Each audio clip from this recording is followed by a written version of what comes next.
la Julio César Arboleda, por confiar en mi trabajo, por integrarme en sus proyectos y por apoyar siempre mis propuestas. En segundo lugar, quisiera agradecer a título personal a algunos de los pedagogos que están hoy aquí y que nos han acompañado estos días en el Congreso, que a mí me han acogido desde el comienzo de mi trayectoria investigadora como una más y que me han brindado la oportunidad de aprender de ellos. Silvana Longueira, Esther Olveira, Mari Gutiérrez, Antonio Rodríguez, Carmen Morante, Mar Lorenzo, Rosario Limón y Carmen Pereira. Y en tercer y último lugar, mi agradecimiento al profesor Tomiñán por invitarme a estar hoy aquí en el Congreso, tan relevante, distinguido y singular por muchas razones, pero muy especial por la entrega que te han hecho ayer de tan merecido premio Educa Rendite. Sin duda para mí, un orgullo seguir tu ejemplo. Gracias. Dicho esto, y entrando ya en materia de la mesa y del Congreso, recordamos que esta mesa también va a ser grabada y transmitida en directo y que posteriormente se pondrá a disposición también a través del canal de YouTube. Cada intervención de los 4 integrantes de la mesa tendrá una duración aproximada de unos 15 minutos cada una y una vez concluida habrá momento y espacio para debate conjunto y la duración total de la mesa se estima en unas 2 horas. Asimismo, se recuerda también que las intervenciones de los participantes serán recogidas en las actas del Congreso y que serán próximamente editadas por Rendite y puestas a disposición en libre acceso en su página web. Pues bien, esta tercera mesa lleva por título Patrimonio Cultural, una mirada pedagógica. Como dije anteriormente, gira en torno a la cultura material e inmaterial en su relación con la educación y con la pedagogía mesoaxiológica.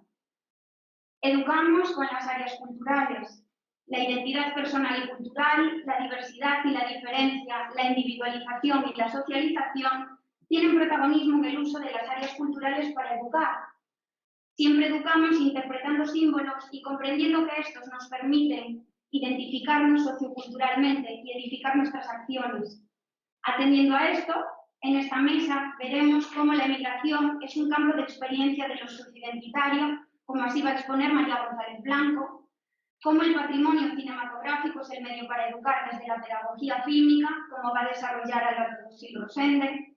Por su parte, Carlos Varela Ulla aportará una reflexión en torno a la relación entre el patrimonio cultural y la pedagogía, y también veremos cómo los museos son espacio para la aplicación de pedagogía mesoaxiológica, como así desarrollará Delfín Magallanes Sousa, que nos acompaña en modalidad online.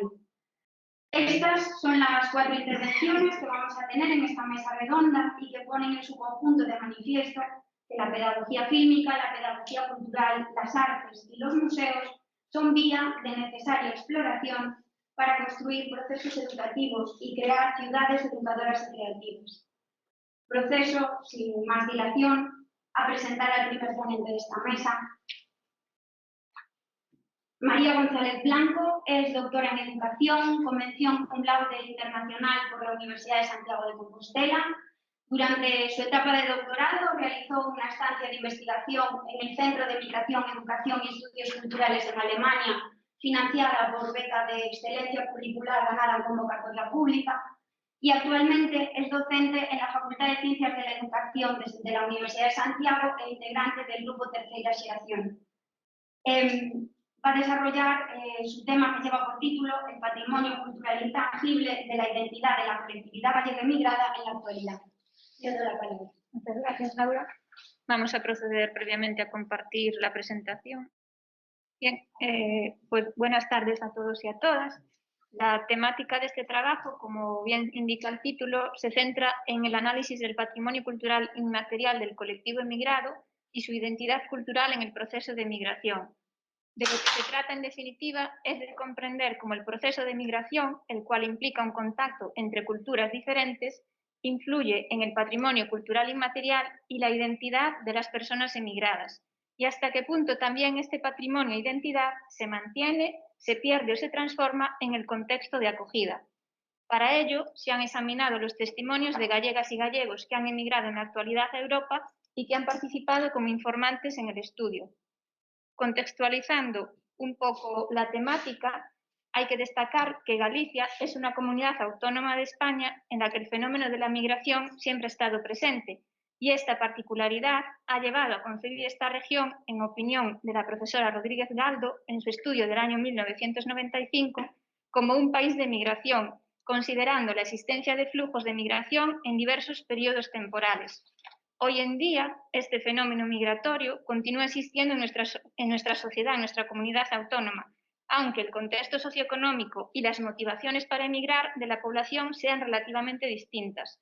En los flujos actuales, como se muestra en la diapositiva, el continente europeo ha recibido entre los años 2009 y 2019, según los datos del Padrón de Españoles residentes en el extranjero, más de 8.630.000 emigrantes españoles y españolas. Europa es el segundo destino de la emigración española y en el caso concreto de lo que nos ocupa en la investigación, la emigración gallega, las cifras que hemos examinado en el Padrón también de españoles residentes en el extranjero nos indican que en el mismo periodo examinado han emigrado más de 870.000 gallegos y gallegas. Asimismo, los principales países de destino de la colectividad gallega son, según el orden decreciente de migrantes, en primer lugar Suiza, en segundo lugar Francia, luego Alemania y en último lugar el Reino Unido. Otros datos de interés sobre esta nueva migración son las causas que motivan la marcha del país de origen. Digamos que esta cuestión es algo problemática en los estudios de las migraciones, ya que son muy numerosos los factores que inciden en la elección de emigrar.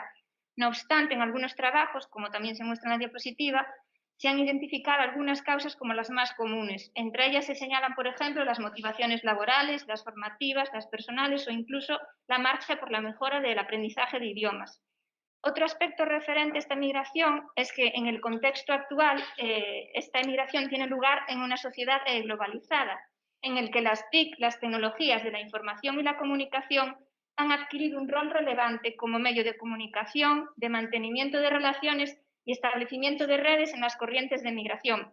Según la autora Peñaranda, que se ha consultado en este estudio, en el año 2011 esta autora dice que las tecnologías han posibilitado acortar las distancias geográficas, los tiempos, teniendo presente que han dado lugar a nuevos modos de emigrar. También es importante señalar aquí qué se entiende por patrimonio cultural inmaterial. Este término ha sido establecido en la Convención para la Salvaguardia del Patrimonio Cultural Inmaterial, que tendría lugar en París en el año 2003. En la diapositiva, concretamente, pues se muestra la definición acordada en este encuentro.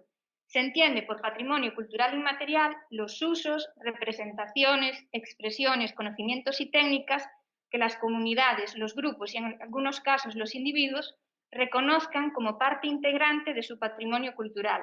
En el caso concreto de España, también queremos destacar que existe legislación al respecto del patrimonio cultural. Así tenemos una ley del año 2015 y en el ámbito autonómico Galicia también cuenta con una ley del patrimonio cultural del año 2016. En ambos documentos legislativos se establece de forma detallada los ámbitos que abarca el concepto de patrimonio cultural inmaterial. Así, en el artículo 2 de la Ley 2015 se concretan diversas manifestaciones del patrimonio, como por ejemplo las tradiciones y expresiones orales, las artes del espectáculo, los actos festivos, la gastronomía, las elaboraciones culinarias y también diversas manifestaciones sonoras como la música y la danza tradicional. Este patrimonio inmaterial cultural, además, según lo detalla la UNESCO, se transmite de forma generacional y está en contacto directo con el contexto, lo cual confiere un sentimiento de identidad y de respeto por la diversidad. Hay que considerar también que los flujos de migración generan un intercambio cultural, en el cual este patrimonio se va a ver afectado por el nuevo contexto de residencia y también por las relaciones que se establezcan en él. Por lo tanto, se podría considerar este patrimonio como algo dinámico que puede llegar incluso a provocar conflictos entre personas o sociedades, pero que al mismo tiempo también se puede nutrir del nuevo contexto de acogida, de las nuevas culturas. En función de cómo se realice el proceso de adaptación a la cultura del país de destino, además de esta transformación, pérdida o mantenimiento del patrimonio, también hay que considerar la identidad de las personas emigrantes que se va a ver afectada por el proceso de migración. Es por ello necesario mencionar aquí qué se entiende por identidad. Según el diccionario en línea de la Real Academia Española, la identidad es el conjunto de rasgos propios de un individuo o de una colectividad que los caracteriza frente a los demás. No obstante, en opinión de Marín, una autora que hemos consultado para esta investigación, La identidad de una persona hay que entenderla en relación con la identidad ajena de otra persona. Tal y como lo manifiesta esta autora, abro comillas, es una cita literal, no hay identidad sin el otro.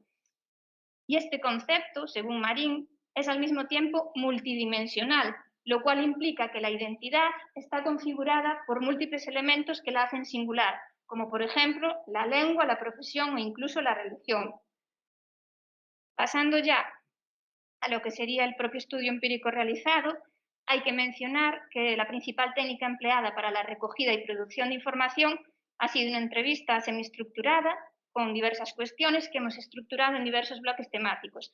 Aquí focalizaremos la atención concretamente en el bloque 5 de identidad, autopercepción e integración y el bloque 6 de relaciones sociales. También mencionar que la población objeto de estudio se ha seleccionado de forma intencional y tenía que cumplir con una serie de requisitos.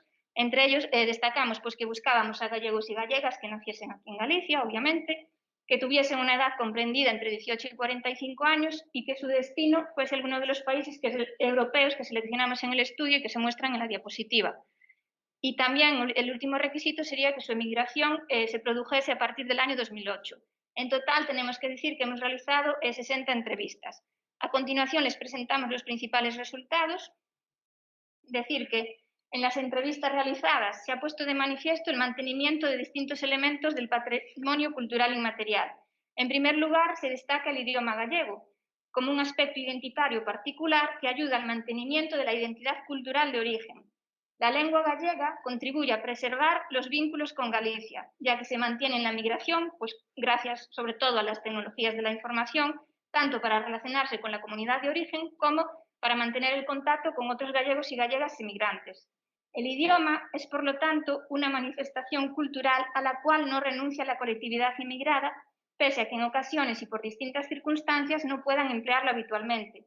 Aquí se recogen en la diapositiva algunos testimonios de las personas que entrevistamos en las que destacan la relevancia que tiene el idioma para ellas. Además de la lengua del gallego, otro elemento particular para destacar dentro del patrimonio cultural es el folclore musical. Este elemento se configura como un factor identitario que se conserva en la vida de las personas emigradas, aunque en ocasiones con ciertas dificultades, tal y como lo relata la mujer que ha sido entrevistada y que reside en Dinamarca. También son importantes, en este caso, otro de los elementos importantes, la cultura gastronómica que las personas emigradas intentan mantener en la diáspora. Aquí volvemos a resaltar un testimonio de un joven emigrado en Francia que dice que intenta mantener pues, esta cultura culinaria gallega en la emigración. En lo referente a las relaciones sociales, se aprecia, por la información que hemos obtenido en las entrevistas, que las formas de socialización son diferentes en relación con la sociedad de origen, ya que la manera en cómo interactúan las personas en determinados países está influenciada por su cultura, sus hábitos e incluso otros factores tales como el clima o los horarios, que llegan a condicionar la vida social.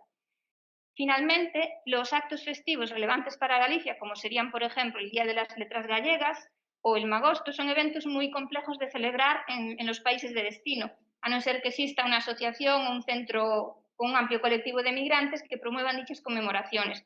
Por lo tanto, la diáspora gallega suele celebrar de forma particular estas conmemoraciones y en otras ocasiones pues, participan e intentan participar en los festejos del lugar donde residen, pero se trata más bien de una participación baja y derivada pues, de muchas dificultades, como puede ser el propio idioma del país de destino.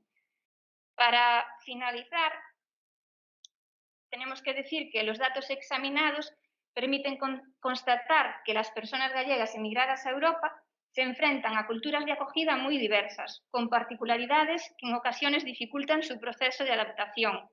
No obstante, se confirma que la mayoría de ellas pues sí intentan mantener elementos identitarios, como hemos mencionado aquí el idioma gallego o la cultura gastronómica, y esto confirma que el patrimonio cultural intangible de Galicia realmente sí forma parte de su vida como emigrantes.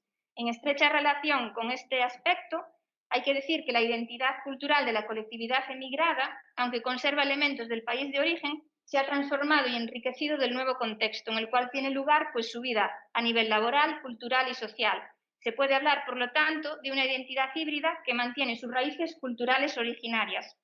En líneas generales, decir que la colectividad gallega trata de configurarse como una ciudadanía intercultural, como personas que respetan las diferencias, las diversas identidades y culturas en las que llevan a cabo su vida en la actualidad. Muchas gracias por su atención y también quiero dar las gracias a la coordinadora de mesa, Laura Touriñán, y al Grupo TEXE por invitarme a este congreso. Muchas gracias.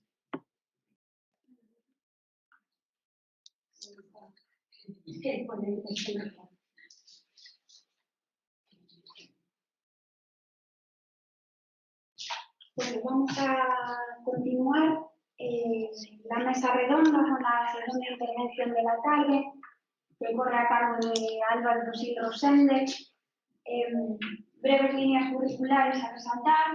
Es licenciado en Pedagogía, con máster en Investigación en Educación, Diversidad Cultural y Desarrollo Comunitario por la Universidad de Santiago de Compostela, y actualmente desarrolla su tesis doctoral sobre cine y educación en la Escuela de Doctorado Internacional de la Universidad de Santiago y al amparo también del Grupo Tercera Generación, bajo la dirección del profesor Touriñán y de la profesora Laurelia. Paralelamente, compagina esta labor de doctorado con el diseño educativo con el cine en iniciativas como Fiesta y Curtocircuito, la dirección de proyectos culturales y artísticos y la docencia del programa Caminos de Conocimiento y Experiencia del cuarto ciclo de esta universidad.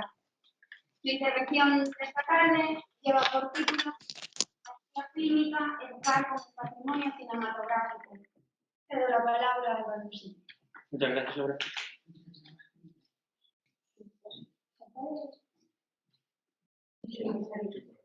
Sí. Si no se me empañan las gafas, muchas gracias. Mañana suprime la distancia social. Bueno, buenas tardes a todas y a todos. No me gustaría empezar mi intervención sin darle enhorabuena por el merecido premio Redipe a una trayectoria profesional dedicada a la pedagogía a mi mentor y director de tesis, José Manuel Touriñán, quien con cierta frecuencia utiliza la expresión condición necesaria pero insuficiente al hablar de condicionantes para poder considerar algo como educativo o pedagógico, expresión que ahora tomo prestada para expresar que todo reconocimiento a su persona y obra es necesario, pero desde mi punto de vista insuficiente para poner en valor su inconmensurable trayectoria, su extenso bagaje y su vasta contribución a la pedagogía y al crecimiento del conocimiento de la educación. Mi más sincera enhorabuena, José Manuel. Hoy tengo el privilegio de formar parte de esta mesa que lleva por nombre Patrimonio Cultural, una mirada pedagógica. Y mi cometido es hablarles de un tema que desde hace tiempo me ha suscitado mucha curiosidad y que actualmente sigue siendo uno de los principales intereses de mi vida. Voy a hablar desde la perspectiva educativa de patrimonio fílmico y educación, es decir, del binomio cine y educación. Y para aproximarme a la educación fílmica como un problema de educación, en muchas ocasiones me hago las siguientes preguntas. ¿Qué puede hacer el cine por la educación? ¿Qué pueden aportar las películas a la educación de los individuos y de las colectividades? ¿Cómo intervenimos pedagógicamente la experiencia y la expresión fílmicas? ¿Qué valores aporta el cine a la educación de las personas? ¿Cómo puede contribuir el cine a la consecución de metas educativas y pedagógicas? Además de hacerme este tipo de preguntas, en ocasiones también me figuro conversaciones ficticias, como entiendo que nos pasará a muchos. En este caso, días atrás surgió en mi cabeza esta conversación ficticia entre el director de cine, Eric Rohmer, y José Manuel Touriñán. Se atribuye a Eric Rohmer la frase «el cine es pedagogía, 24 imágenes por segundo», pero yo me imagino al profesor Touriñán diciendo, señor Rohmer, cualquier tipo de influencia no es educación, pero cualquier tipo de influencia puede ser transformada en una influencia educativa. Esta conversación ficticia entre el cineasta Rohmer y el profesor Touriñán representa, a mi parecer, parte de la esencia de la pedagogía mesoaxiológica. Transformamos información en conocimiento y conocimiento en educación y convertimos áreas de educación en ámbitos de educación. El uso del cine con fines educativos no siempre ha gozado de una buena aceptación. En un principio, el profesorado consideraba que la proyección de películas en el aula restaba tiempo a otras áreas educativas. Todavía hoy escuchamos, aunque cada vez con más frecuencia, frases del tipo «ese profesor es un vago, le pone películas a sus alumnos en clase». Incluso la profesora Carmen Pereira muestra su desconcierto en el libro Los valores del cine de animación ante la resistencia de los organismos oficiales para incorporar el cine dentro del currículum escolar. Pero por suerte están en peligro de extinción aquellos que ponen en tela de juicio las posibilidades del cine como medio para educar, y emergen cada vez más posturas y fundamentos a favor de la educación con el cine. Debemos curarnos en salud y tratar de no trasladarnos al extremo opuesto, pasando de el cine no sirve para educar a el cine arregla todos los problemas educativos o el cine educa por sí solo. Posturas que vengo advirtiendo por parte de algunas iniciativas de educación con el cine y que amenazan peligrosamente con desvirtuar los esfuerzos para utilizar el cine como medio educativo. En educación no disponemos de remedios milagrosos, ni de panaceas, ni de bálsamos de fierabrás. En pedagogía disponemos del conocimiento de la educación y del crecimiento del conocimiento de la educación, que son nuestras herramientas y, por tanto, nuestros medios para alcanzar metas y fines. Y las simplificaciones o reducciones nos alejan de la rigurosidad científica necesaria para abordar la complejidad objetual de la educación. Si los medios se educaran por sí solos, como tiene dicho en alguna ocasión el profesor Touriñán, deberíamos cerrar inmediatamente las mal llamadas facultades de educación, pues estaríamos perdiendo un valioso tiempo. Pero todas y todos los asistentes a este congreso somos conscientes de la necesidad de la pedagogía, del diseño y la intervención pedagógica para educar, pues de lo contrario, probablemente no estaríamos hoy aquí.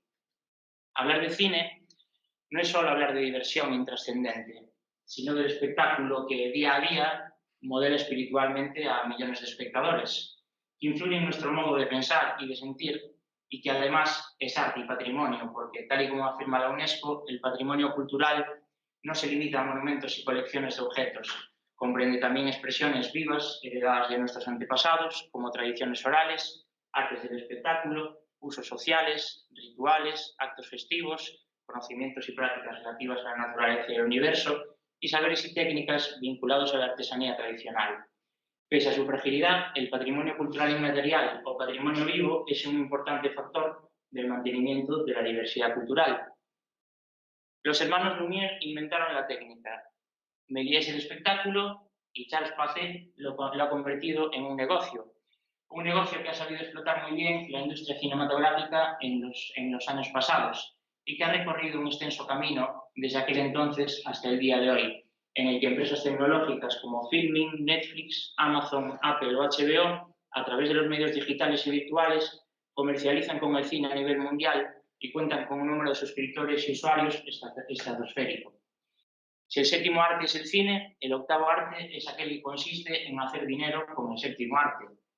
Esta omnipresencia del cine y del audiovisual dota al patrimonio fílmico de un poder incalculable para influir en los sistemas de valores de las personas y puede además suponer una amenaza deseducadora o una oportunidad educadora, razones de más para que la pedagogía comprenda y valore el medio fílmico como educativo y como un problema de educación.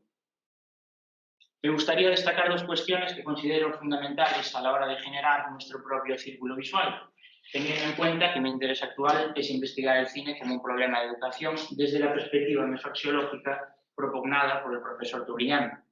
El punto de partida para emprender este análisis es la constatación de que el cine es un problema de educación porque experiencia y expresión cinematográficas son susceptibles de educación. La tradición más depurada no es ajena a este problema y es por ello que distingue tres modos de hablar de la relación artes-educación desde el punto de vista de la disciplina, como disciplina enseñar, como disciplina investigar y como disciplina de investigación. Una conceptualización que es extrapolable a la relación cine-educación por ser el cine una disciplina artística. La educación fílmica es sustantivamente educación y adjetivamente fílmica y, por tanto, le corresponde a la educación valorar el área de experiencia cultural y construir el ámbito de educación con mentalidad y mirada pedagógicas. Para ello, es necesario distinguir la triple acepción de cine como ámbito de educación común, específico y especializado, o lo que es lo mismo, ámbito general de la educación que desarrolla objetivos generales de educación, igual que otras áreas de conocimiento, como ámbito de la educación general que desarrolla el sentido de lo estético, de lo artístico y de lo fílmico, y como ámbito vocacional y profesional, es decir, como capacitación para la creación de obras cinematográficas y audiovisuales. En las dos primeras acepciones, a través de la educación fílmica, se realizan finalidades de la educación general y las finalidades de la educación fílmica como parte de la educación general básica, bajo la forma de educación por el cine. En la tercera acepción, Se trata de desarrollar el cine como ámbito vocacional y profesional bajo la forma Educación para el Cine. Existe un desarrollo teórico mucho más extenso basado en la pedagogía mesoaxiológica del profesor Touriñán, que estoy abordando con mayor profundidad y detalle en mi tesis doctoral, pero me gustaría ocupar el tiempo que me queda para reflexionar y exponer cuestiones directamente relacionadas con el patrimonio fílmico y la educación y el cine en la práctica actual.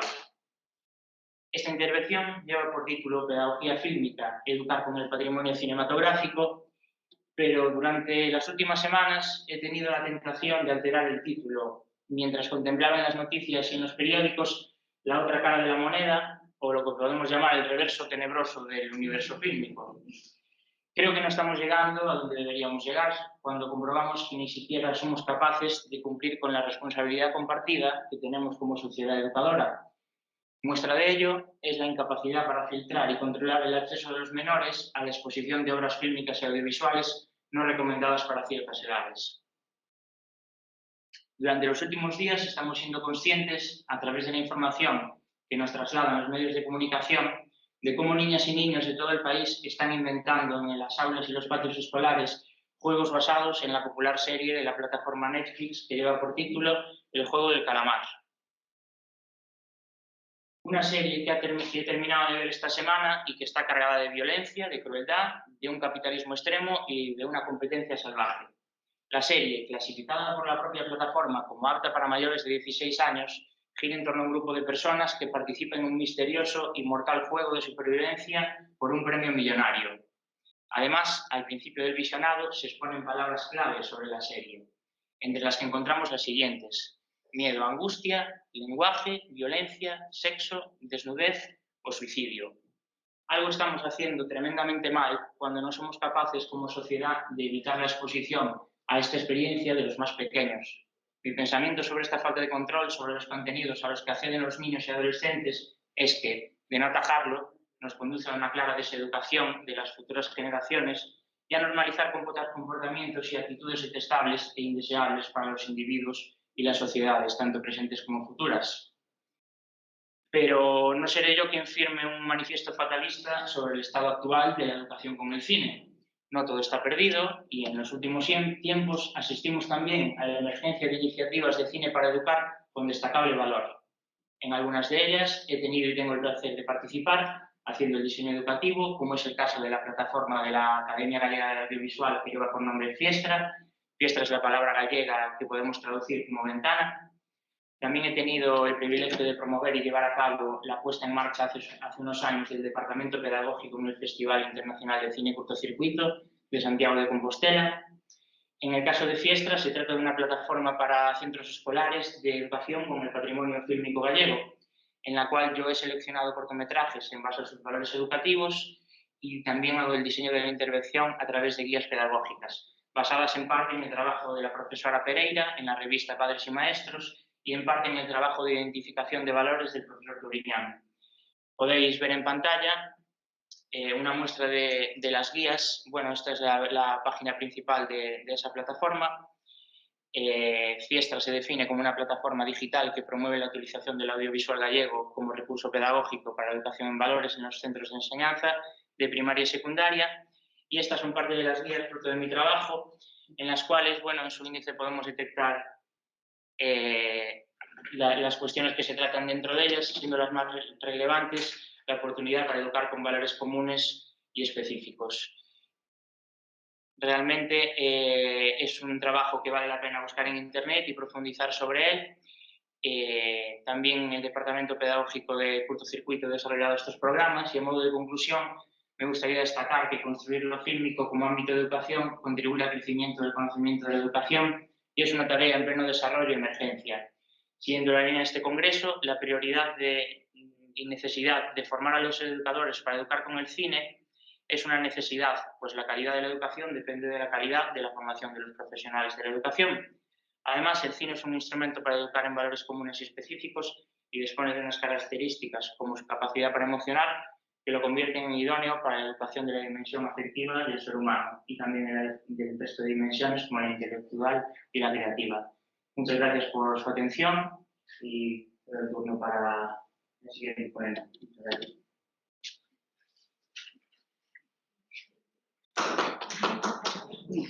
de la mesa. No queda tiempo. No, no. Bueno, muchas gracias, Álvaro. Yo le pasé aquí una nota a Álvaro diciéndole que no había prisa, que sobraba tiempo.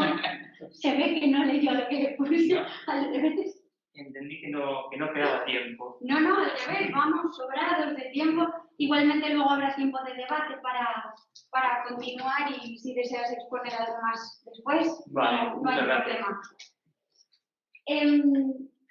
La tercera intervención de la tarde corre a cargo de Carlos Varela Ulla. Carlos Varela es pedagogo de formación y en la actualidad también realiza sus estudios de doctorado en la Universidad de Santiago de Compostela, centrando su tesis en el valor de la gestión cultural para la pedagogía y para la educación para la ciudadanía.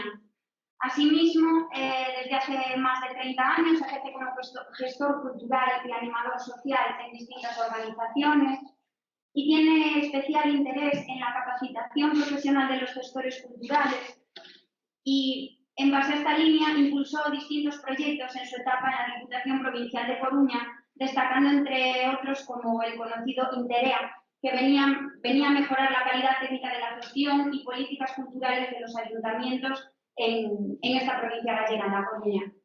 En la actualidad es emprendedor en el ámbito educativo y cultural, en una empresa que lleva por nombre Enclave Cultural, y está a la espera de comenzar una nueva etapa en la administración municipal como técnico de cultura. Cedo la palabra a Carlos Varela, cuya intervención lleva por título Una reflexión inacabada sobre el patrimonio cultural en la pedagogía que quiero construir. Buenas tardes a todos y a todas. Recuerdo que me siento un poco abrumado por la información que nos habéis regalado en esta mesa. De hecho, yo la apunté para poder trabajar aquí. Porque estamos en una fase en la que construir una tesis que diga algo, que signifique algo, pues es muy importante. Entonces, sí que vuestro ejemplo para mí siempre es un camino hecho. Buenas tardes a todos y a todas en España y muy buenos días a los colegas de Iberoamérica. Es un placer poder compartir con todos vosotros mis reflexiones sobre el tema que nos ocupa y discutir sobre ellas si son de vuestro interés hoy o en cualquier otro momento. Quisiera agradecer a Redipe y en especial al profesor Turiñán su gentileza en considerarme válido para participar en esta mesa de debate. Es justo y necesario extender este agradecimiento y felicitación a toda la organización del Congreso y especialmente al grupo de investigación Tercera Xeración TERS. Gracias a todos y a todas.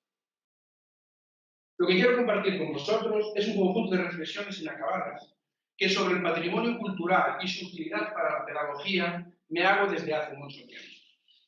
Muchas seguro tienen respuesta y han tenido respuesta en las intervenciones siempre acertadas y enriquecedoras de mis compañeros y compañeras de mesa. Pero hay otras muchas, de las que, para no aburrir, seleccioné algunas, que necesitan, por mi parte, de seguir madurándolas, para luchar contra tanta opinionitis ajena y propia que a nuestra profesión tanto daño nos hace. Mi mirada se ha construido en los ya casi 30 años que llevo dedicado a distintos oficios y profesiones educativas, especialmente en aquellos ámbitos en donde la educación no formal tiene un especial protagonismo. Desde el asociacionismo en el movimiento Scout hasta el desarrollo de proyectos socioculturales y socioeducativos en distintas administraciones públicas locales, he tenido la oportunidad de desarrollar multitud de intervenciones de distinto calado que me han dado una rica perspectiva, a mi juicio, del uso que le damos al patrimonio cultural para las personas y para los ciudadanos. Desde ahí se construye, se deconstruye y se reconstruye mi mirada pedagógica sobre la cultura. Una de las lecciones que he aprendido ha sido la de que yo no tengo por qué ser experto, por ejemplo, en el románico compostelano, porque soy pedagogo.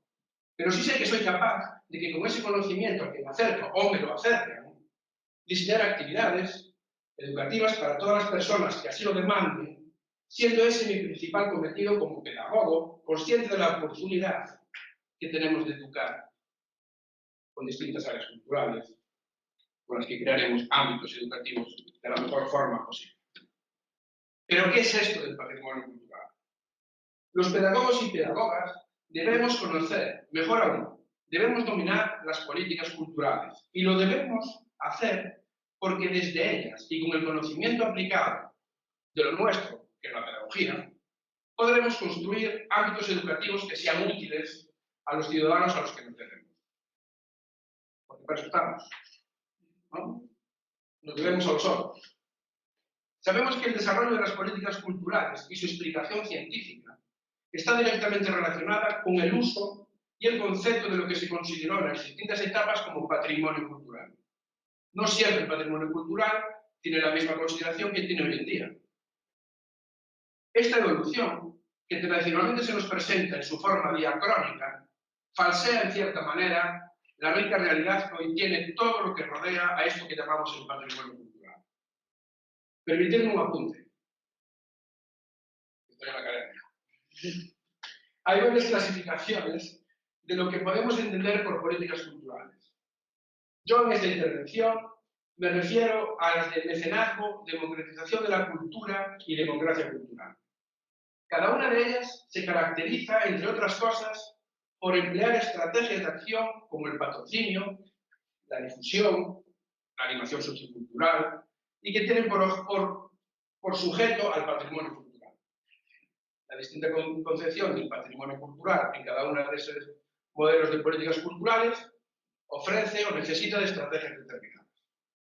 A los que, como a mí, nos interesa la formación de la ciudadanía para construir sociedades mejores, el tema del patrimonio cultural se nos presenta como el más importante elemento identitario de una comunidad, de una sociedad, de una cultura o, si se quiere, de una civilización. Y es, en esta perspectiva, donde me debato con preguntas que, formuladas sencillamente, no siempre respondo como acierto. Y os pongo unos ejemplos y os invito, a los de aquí y a los de allí, que me ayudéis a formular nuevas preguntas. ¿Qué es el patrimonio cultural? ¿Para qué nos sirve? ¿Qué elementos o partes lo configuran? ¿De quién es y para quién es? ¿Cómo se enseña el patrimonio cultural? ¿El patrimonio cultural se aprende? ¿Todo él se puede enseñar y aprender? ¿Podemos construir nuevo patrimonio cultural? ¿Cuál es el papel de los expertos en esta creación? ¿Qué tipo de expertos nos encontramos?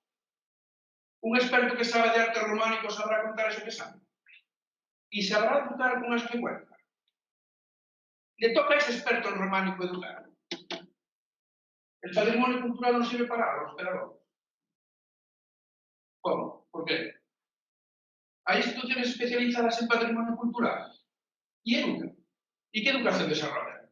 ¿Formal, informal, informal? ¿Qué hacen? Y estaríamos así horas y horas haciéndonos preguntas que determinan nuestra búsqueda de respuestas, al menos las mías. Como pedagogo y como aprendiz de doctor en educación, disfruto buscando respuestas, pero como educador y gestor cultural tengo que desarrollar planes, programas y proyectos que sean útiles a mi comunidad, en la que los ciudadanos puedan participar y hacer realidad otra cosa, que son sus derechos culturales. Porque si no, toda esta idea de educar con el patrimonio no tiene sentido ninguno. Y todo esto lo tengo que hacer evitando caer en la inactividad por la reflexión.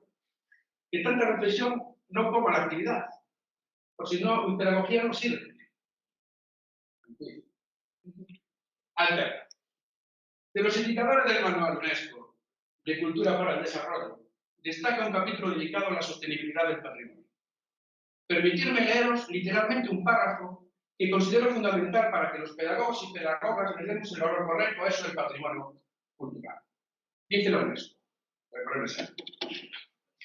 hoy en día el patrimonio cultural está intrínsecamente ligado a los desafíos más acuciantes a los que se enfrenta toda la humanidad, que van desde el cambio climático y los desastres naturales, tales como la pérdida de biodiversidad o del acceso al agua y alimentos seguros, a los conflictos entre comunidades, la educación, la salud, la migración, la urbanización, la marginación o las desigualdades económicas.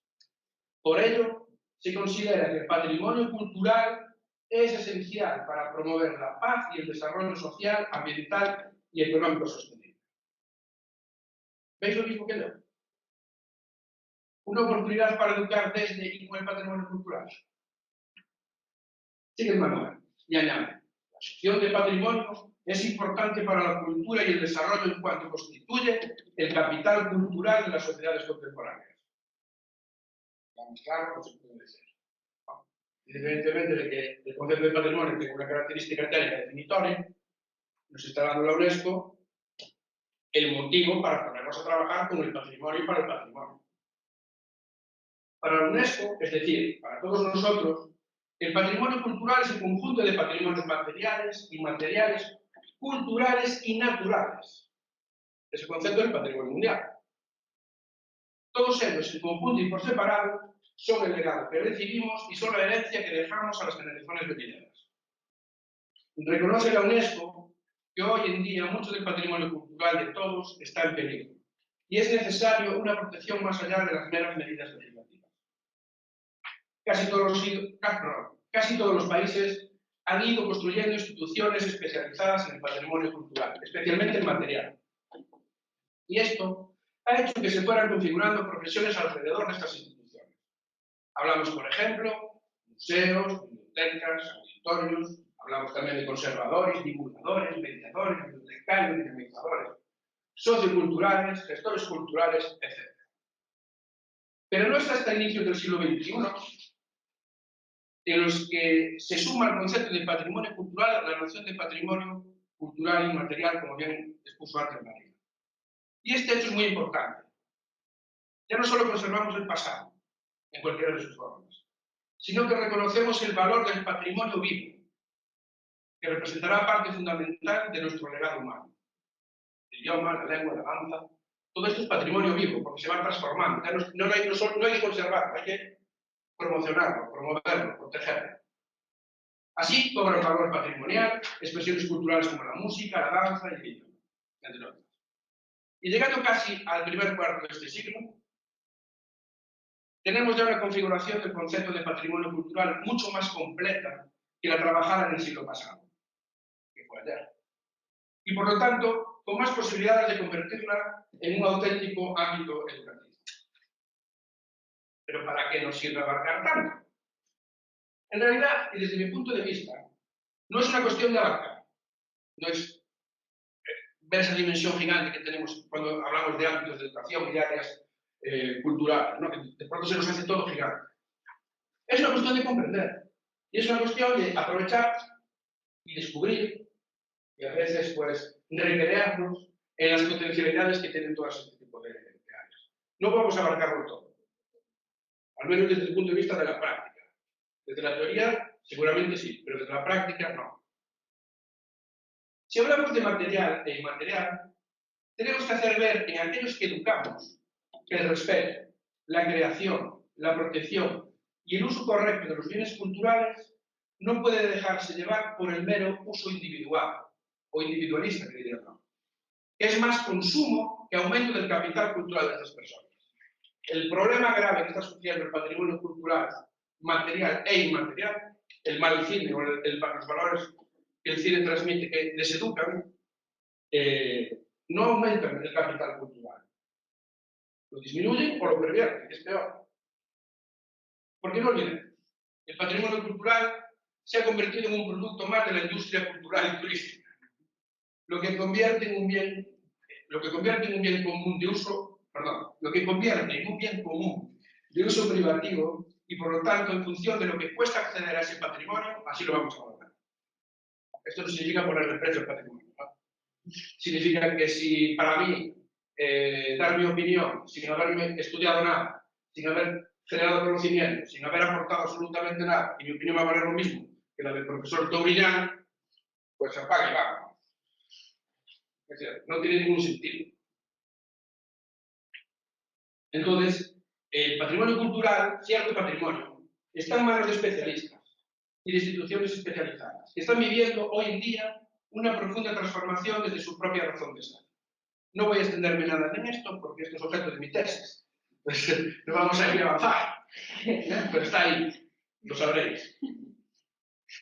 Y como tengo cierta edad, puedo decir que, por poner una fecha, hace 30 años, apenas había instituciones del patrimonio cultural que se preocuparan de su faceta educativa. La sabía, pero no era una preocupación tan extendida como es hoy. En el mejor de los casos se desarrollaron interesantísimas iniciativas de difusión de sus patrimonios, de aquello que guardaban y enseñaban, con mayor o menor acción. Por ejemplo, muchos museos han ido creando sus departamentos educativos para mejorar la experiencia de los ciudadanos que van a observar sus colecciones. Pero muchas veces esta construcción de un órgano educativo, que es un departamento educativo pedagógico, esto de la terminología también es digno de algún debate, ha sido más voluntarista que profesional. Y en el mejor de los casos se han contratado profesionales de la educación para desarrollar esta tarea. Y en otros muchos casos, muchos especialistas en otros ámbitos, aquel especialista en el tema de estelano, pues que tuvieron que asumir ese reto de construir un órgano sin mucha preparación pedagógica para él. Es culpa de la pedagogía, no es culpa del especialista en románico que le encargaron el trabajo. Tenemos que estar en los sitios. Porque no podemos construir un ámbito educativo si no asumimos que somos los preparados, los llamados. En Galicia podemos sentirnos orgullosos del Museo do Pobo Galego. ¿Es ejemplo? Sí. Bien. Y de su preocupación fundacional por acercar educativamente su patrimonio. Y a nivel estatal a mí me gustaría destacar el importante papel tractor o ejemplificador o ejemplificante realiza la educación del Museo Reina Sofía Madrid. Cualquiera puede acceder a sus páginas web, publican todo, cuentan todo, casi todo. Y es digno de elogio el poder ver como cuando alguien crea un equipo multidisciplinar, donde el centro de esa multidisciplinaridad está la pedagogía, las cosas van bien. Pero estos grandes museos no pueden eclipsar las iniciativas que museos más pequeños, o incluso aquellas actividades que realizan muchísimas escuelas y asociaciones culturales, hacen para poner en valor su patrimonio y recuperar o potenciar el sentido de comunidad en un mundo agresivamente globalizado. Los patrimonios más locales, los pequeños patrimonios desperdigados por todo el territorio, son una oportunidad magnífica para usarlos como medios para educar, especialmente a los más jóvenes. Porque nos da la oportunidad de transmitir de una manera directa, próxima, real, su historia, su identidad, capacitarnos para su protección, para su apreciación estética y para su defensa. Porque el patrimonio cultural, por desgracia, a estas alturas, hay que defenderlo. Porque siendo algo común, no debe tratarse como algo privado. ¿Quién no ha visto esas fotos del rally de no sé dónde? Eran coches, toda leche, y 20 o 30 personas, mayores, no chavales, los chavales partidos van a culpa, no.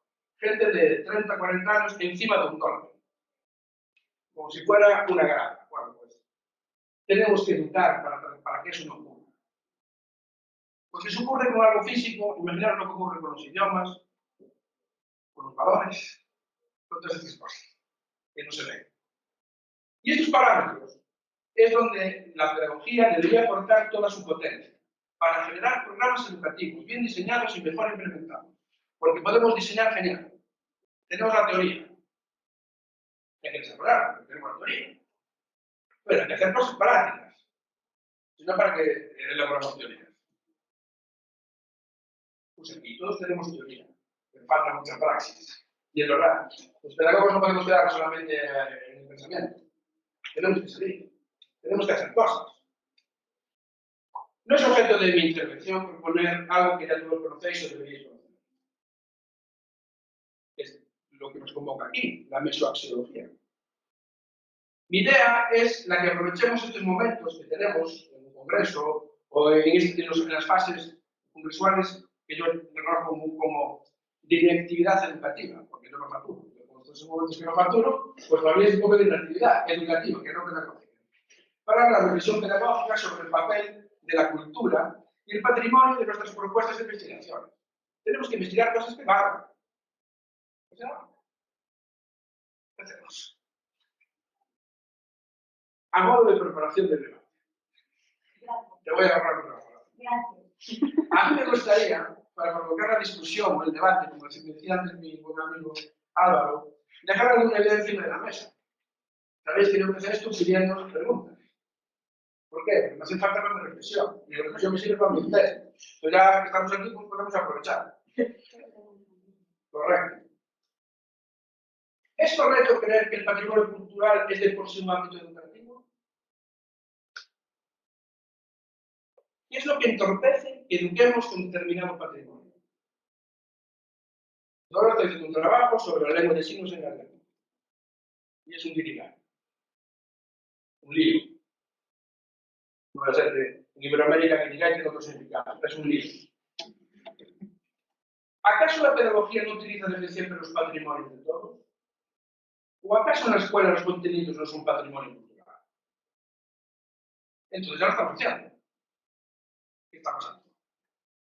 Si las instituciones culturales encargadas del patrimonio cultural tienen, y así lo han demostrado, interés por llegar a sus públicos.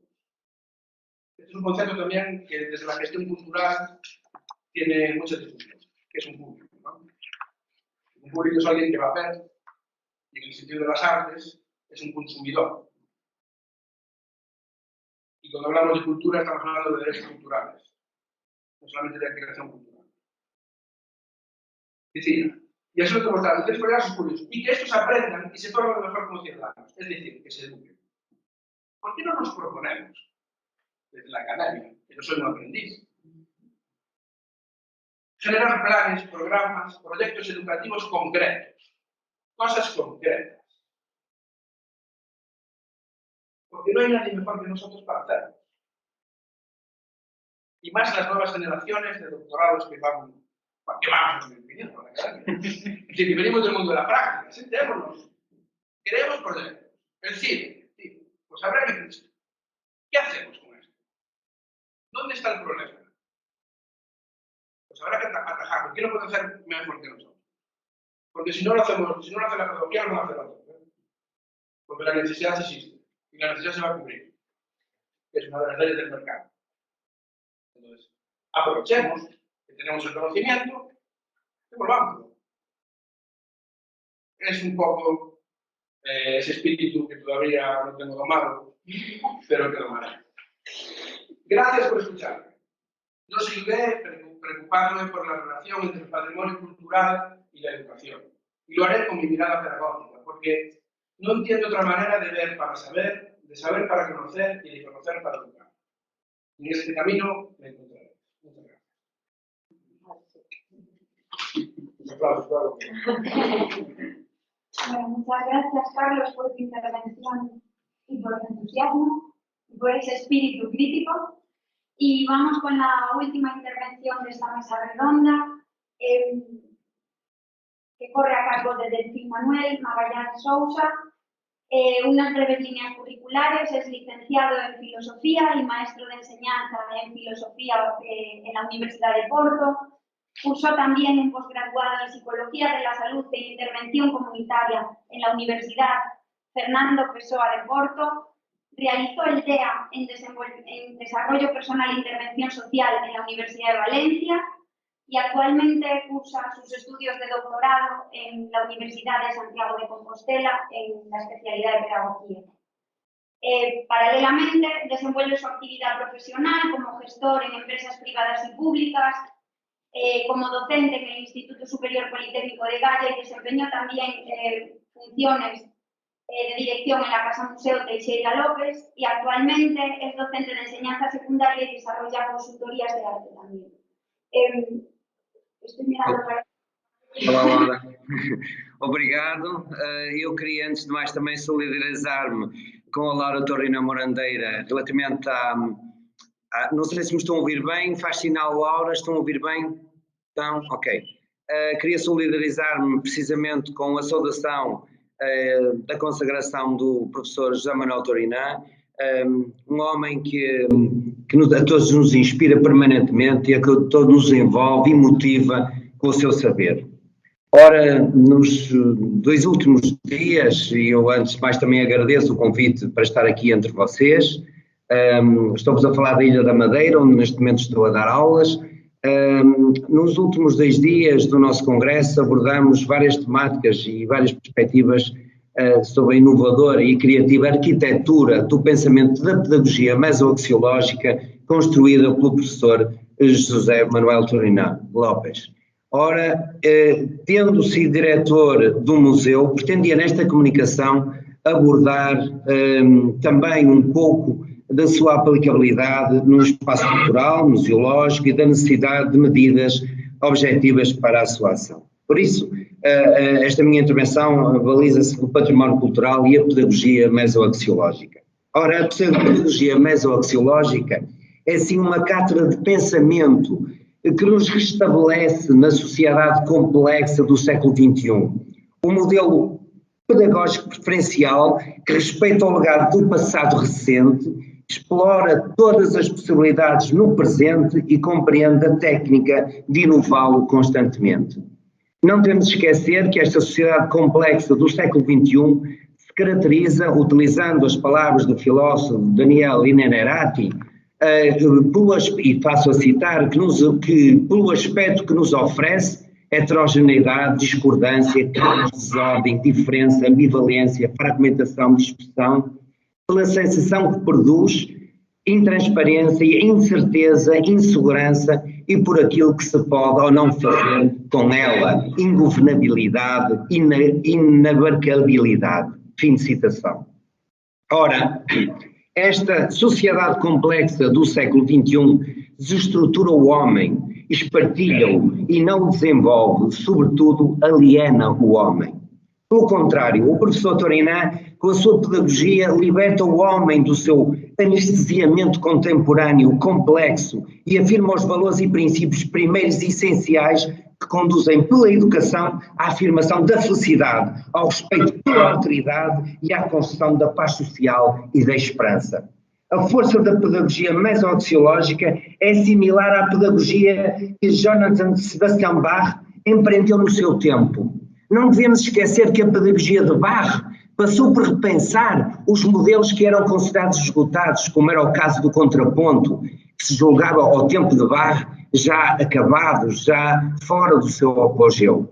Muito bem, Bach, o músico, provou que era possível fazer mais. O conhecimento considerado fora de moda era fonte de inspiração de uma nova música, mais completa que a anterior e com inovações que entusiasmaram, como se provou, os espíritos do devir, envolvidos 100 anos após a morte dele e ainda hoje no nosso contemporâneo.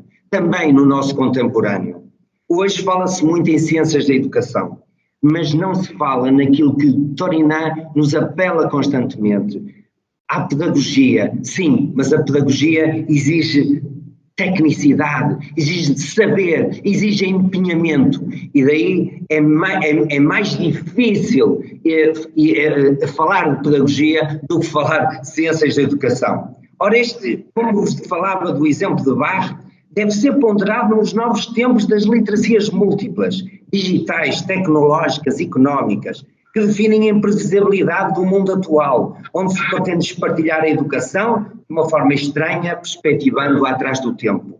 Aqui está a importância do sublinhado da pedagogia mesoaxiológica, que é um sublinhado de arte de educar o humano, promovendo um clima promissor de intersubjetividades, capazes de gerar alargados consensos, elegendo o diálogo reflexivo capaz de promover comportamento que afirma identidade e responsabilidade, libertando-nos das amarras da alienação que condicionam a liberdade.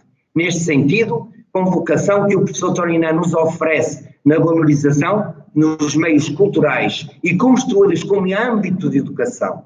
No fundo, perante uma pedagogia que contribui para a prática educativa de treino efetivo de uma cidadania que respeita o legado das humanidades na educação. Na mesma linha, George Steiner, quando reflete sobre a educação dos novos tempos, alerta: se de facto as humanidades estão no seu crepúsculo, elas poderão invocar o seu direito à rememoração, ao valor heurístico, tornando-se alerta perante o que é novo. Deverão continuar a instruir-nos de que é possível, mesmo no desconhecido, talvez, sobretudo aí, o regresso à casa. É sabido que as artes e fim de citação. É sabido que as artes e as humanidades potenciam o desenvolvimento humano em termos culturais, científicos e económicos, pois os seres fortemente instruídos, com capacidade crítica, com alicerces generalistas de pensamento, isto é, com a diversidade cultural, tornam-se seres criativos, imaginativos e, consequentemente, mais empreendedores e sensíveis ao outro e ao crescimento equitativo numa sociedade de cidadãos livres. Este apontamento de destaque do professor Torinã para com a cultura encaminha-nos para a importância que a educação não formal e mesmo informal vai ter na arquitetura do seu pensamento pedagógico. E foi aqui que eu me apaixonei pelo pensamento do professor Torinã. Quando um dia o professor Vicente Penha Saavedra me disse, leu o professor Torinã, todas as teorias dele perdurarão muito para além do tempo dele e são inovadores. E eu senti isso. E senti isso quando experienciei no museu estas palavras do professor Torinã. E passo a citar, o museísmo pedagógico é um dos recursos educativos que melhor temos para que aproveitar para educar a sociedade atual. Porque existem museus de quase todas as áreas de experiência cultural que são suscetíveis de ser utilizados na educação e porque não estamos utilizando em toda a sua amplitude conceptual os museus como recurso pedagógico e incitação. Ora, encarar o museu como âmbito de educação, se por um lado está perfeitamente enquadrado no espírito da nova museologia desenvolvida por Marco Muir, que encara o museu como uma estrutura descentralizadora ao serviço da comunidade, que deve utilizar métodos de trabalho baseados no diálogo entre o museólogo e a comunidade para o estudo, a preservação e a difusão da cultura dessa comunidade. Por outro lado, nas palavras de Torinã, em 2017, encara o museu como o eixo fundamental dos processos não formais de educação, isto é, como sempre de estímulos não diretamente educativos. Fim de citação. Não diretamente educativos, mas que contribuem objetivamente para educar com uma área cultural, como nos refere o professor Torinã, que nos permite desenvolver nos educandos, e passo a citar, valores comuns inerentes ao significado de educação, bem como permite desenvolver valores específicos do sentido conceptual da área dentro da formação geral de cada educando. Com esta citação, com esta perspectiva pedagógica, inaugura-se assim um novo enfoque educativo, a partir de uma área cultural, que nos permite uma analogia com as interações perspectivadas pelo olhar do pintor Diego Velázquez no seu quadro Las Meninas, que incorpora uma nova categoria de perspectivar a pintura nunca antes praticada, o olhar fora do quadro. Um pouco um olhar fílmico, como há momentos se falava aí. As personagens que compõem este quadro de Velázquez, devidamente identificadas e esteticamente perfeitas na composição e enquadramento, onde está representado o pintor à esquerda do próprio quadro, olham para fora do quadro, para um ponto cego onde nos encontramos. Ou seja, o espectador que olha, contempla o quadro, acaba por ser surpreendido e interroga sobre as leis da representação utilizadas, sobre a sensação de fazer parte de um espaço tridimensional onde ele vê e é visto pelas personagens do próprio quadro. Ora, invocamos o exemplo do quadro de Velázquez para perspectivar o lugar do museísmo pedagógico que Torinã também defende, perante a visita de uma escola ao museu que olha e é olhado pelos professores e alunos. É necessário ter em consideração esta linha de troca de olhares e observações que suscitam interações múltiplas no interior do museu, preferencialmente recíprocas entre o museu e a escola que o visita. Ou seja, o museísmo pedagógico não impõe o seu olhar, mas respeita os diversos olhares de cada professor e alunos no momento da visita, apoiando-se na própria originalidade desses pontos de vista para promover e enriquecer a aprendizagem. A pergunta que se coloca com pertinência é a seguinte: estão as instituições da área cultural, museológica e outras preparadas e com técnicos adequados para desenvolver esta atividade pedagógica no seio das instituições culturais? Eu posso-vos testemunhar que nos museus portugueses esta linha de pensamento está muito longe. Não há sensibilidade para alterar as velhas metodologias que se centram na coleção e no universo de sentido que a coleção pode ter para a população em geral. Os Estados-nação, pergunta-se também, não estão preparados? Estão preparados para tal?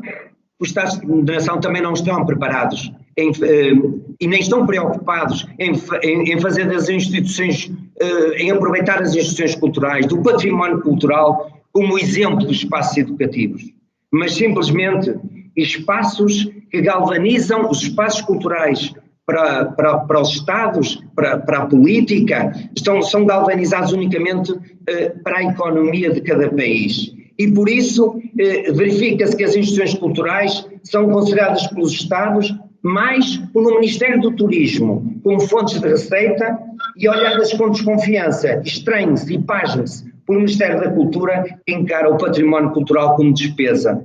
Subsidiariamente, o património cultural é olhado pelo Ministério da Educação como parceiro ativo na educação. Meus caros amigos, são lentas as mudanças que sublinham a dimensão do desenvolvimento humano. A pedagogia mesoaxiológica necessitará de 20 anos para se implementar. Será que nós temos meios de comunicação de caráter amplo para afirmar estas linhas inovadoras na área da educação? Conseguimos nós superar a força da comunicação que as redes sociais, Facebook, Twitter, Instagram, TikTok, etc., têm na sociedade complexa do contemporâneo? Ora, as sociedades do contemporâneo carecem de programas de diálogo interrelacional entre as instituições do património cultural e a escola, as universidades, os centros de estudo e investigação em educação. Impõe-se equacionarmos o presente e construir memória para o futuro, ou seja, impõe-se percebermos a forma prática de comunicarmos e aplicarmos paradigmas educacionais e pedagógicos nas cidades educadoras de cada cotidiano. Urge recentrar a morada do homem num novo ethos educativo que a pedagogia mesoaxiológica nos abre. Ethos educativo que treina os profissionais de educação e dos equipamentos do património cultural e novos modelos de comunicação que supere aquilo que a filósofa Vitória Campos nos chama de sociedade de incomunicados. A pedagogia mesoaxiológica suscita um ethos educativo que educa para a autonomia, para a racionalidade, para a crítica, para a alteridade, para a responsabilidade. O professor Torinan oferece ao musealismo pedagógico, partindo da perspectiva mesoaxiológica, um campo de ação pedagógica, um programa de reflexão para a conquista das novas atitudes que passa por 6 perguntas. E nós, enquanto responsáveis das áreas museológicas e culturais e patrimoniais, devíamos perguntar, nesta linha da ação educativa concreta, que fazemos, como o Torinan nos aponta. Na ação educativa controlada, por que é que o fazemos? Na ação educativa programada, como fazemos? Nos meios internos e externos, com que é que o fazemos? No desenho educativo, para que o fazemos? E termos pedagogos, quando e de onde o fazemos?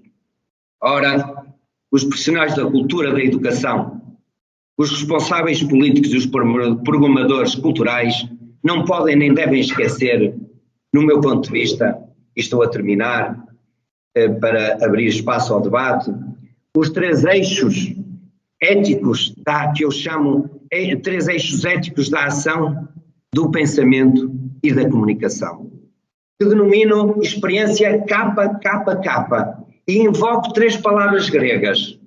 K de Kairos, o momento oportuno, certo, supremo, um Kairos que nos potencializa a experiência inspiradora da ação.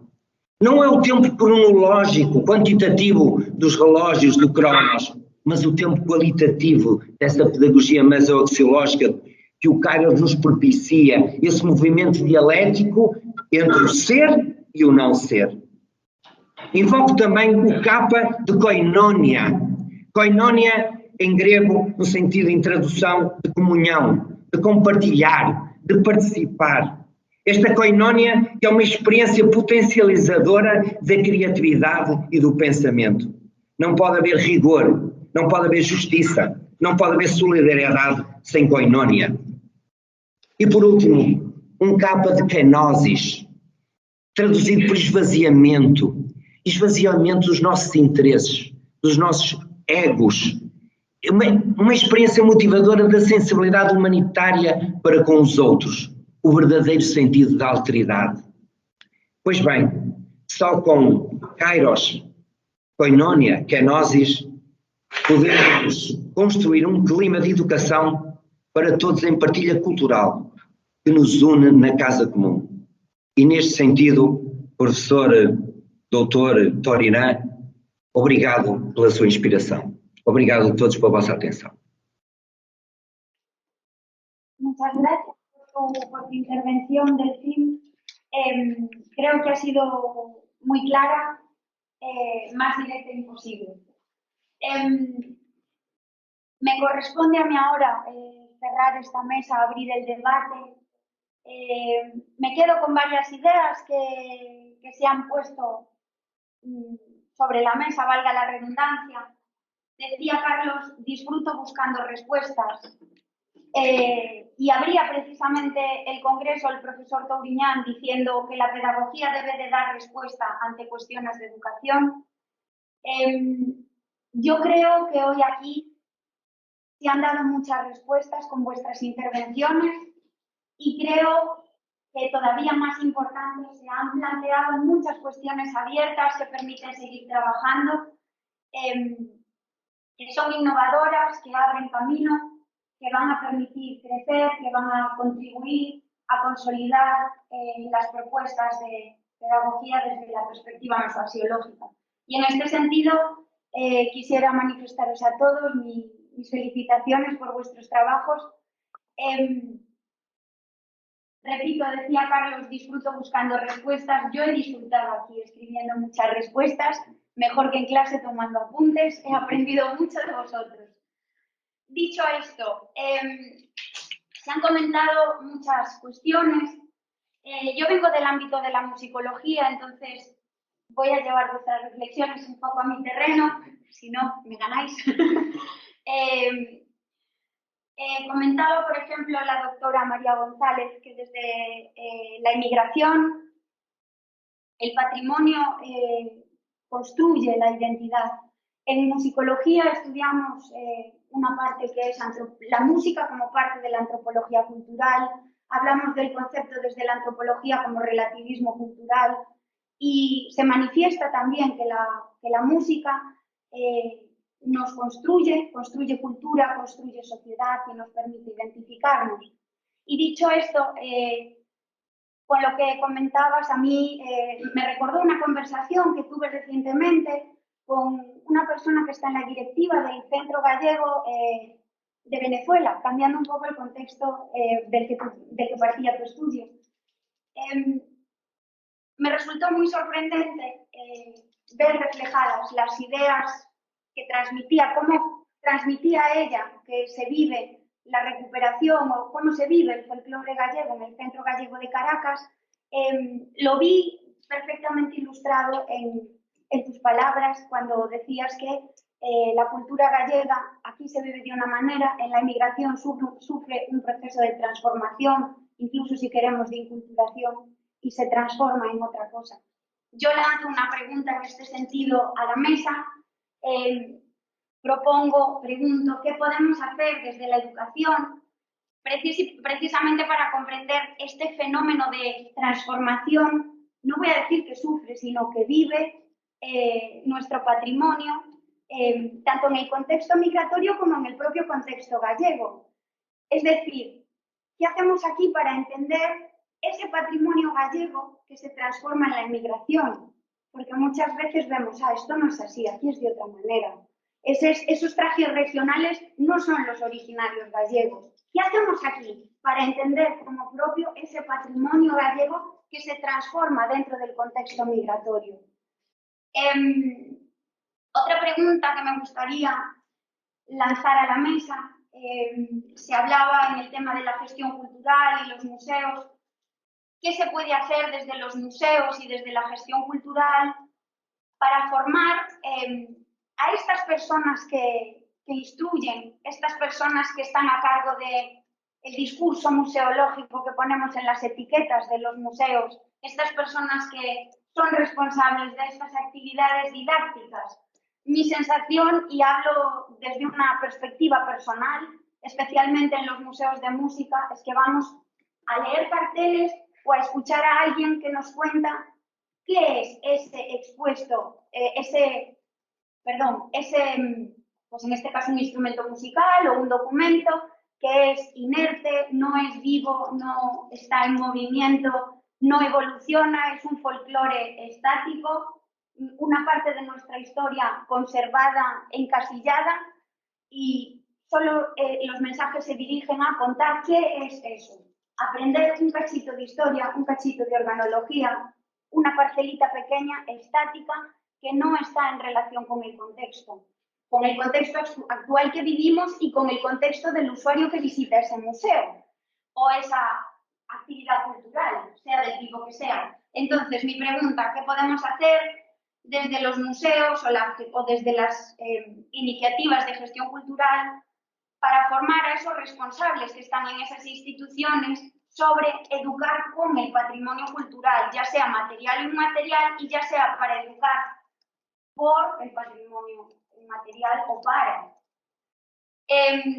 Y al hilo de esto, recojo la palabra que decía Delfín, decía faltan 20 años para implementar en la actividad diaria la perspectiva mesoaxiológica, y yo lanzo otra pregunta, a ver si cae de verdad bien. ¿Sería pertinente, igual que hay spin-offs que cubren los papeles de la acreditación, igual que hay spin-offs que producen vacunas, sería pertinente llevar a cabo una spin-off que diera, por ejemplo, cursos de formación sobre qué es y sobre cómo se educa con el patrimonio cultural? Y dicho esto, abro el debate. Si os parece bien, cedo la palabra, si quisiera, a Álvaro, porque dado el malentendido de mi cartel, me da la impresión que quedaron cuestiones que quisieras comentar.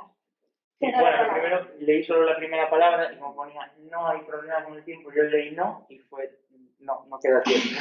Ese fue Podemos enseñar a cámara el cartel. No más prisa, sobra tiempo. No cabe duda de que se animaba. La próxima vez pondré 10 minutos. Así no habrá duda. Bueno, es un tiempo para poder explicar esas cosas en las que fui pasando por encima. Nada, estaba justo en ese momento hablando de las guías de intervención que he tenido la oportunidad de diseñar para esta plataforma que se llama Fiestra. Ha sido un proceso muy, muy interesante porque ha sido la primera vez que me pude enfrentar a esto y además con una organización que confió plenamente en mí y que confió en mí también por estar arropado por el grupo de investigación por el que estaba arropado. Esa fue la garantía para ellos de que podría desarrollar el trabajo que ellos estaban esperando y deseando. También, no sé, este trabajo ha sido más también de aprendizaje para mí porque en el desarrollo del mismo he podido ver la aplicación práctica de las cuestiones teóricas, como decía Carlos, de qué nos sirve si no bajamos a tierra toda la teoría y todas estas cuestiones. Para mí fue muy interesante coger la tabla de valores y documentos y trabajos del profesor Turiñán y ir desgranando en cada una de las películas, en este caso son cortometrajes, ir desgranando en cada una de ellas qué valores creía que podían encajar dentro de ellas, ¿no? Para mí lo más interesante fue ver que la mayoría de ellas englobaban un gran número de valores y sobre todo los valores comunes estaban presentes en la gran mayoría de ellas. Podemos confirmar que el cine sirve para educar la dimensión intelectual, la afectiva, volitiva, operativa, proyectiva y la creativa, y que sin embargo no se está usando para eso.